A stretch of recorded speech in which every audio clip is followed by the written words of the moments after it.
伫咧9月初10的时阵，嘉义县落大雨，地势赤兰溪中悬溢出来，台北二线快速道路甲嘉义县中和交流道卡严重淹水。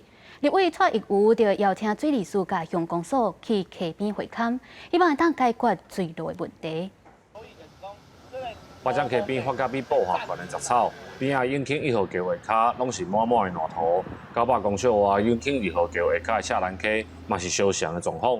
嘉义水上乡公所表示，9月初10迄个淹水最严重，就是八江溪甲赤兰溪水道无疏通所造成的。赤兰溪、巴掌溪长期以来都没有去做疏浚，大概已经有6、7年了，所以它现在它的河床非常的高，河道非常的狭窄。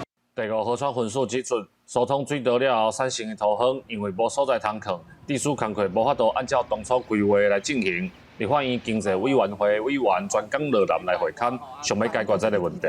土方遭遇这样的问题，就是说目前就是疏浚的土方那去化有一些困难就没有需求啦，就是说大家没有这个需求。那甚至我们现在都是林园的还是没有人需要这些土方现在是有找到巴掌溪台塘的一块土地，在这个台一线的旁边，也在巴掌溪的邻近的地方。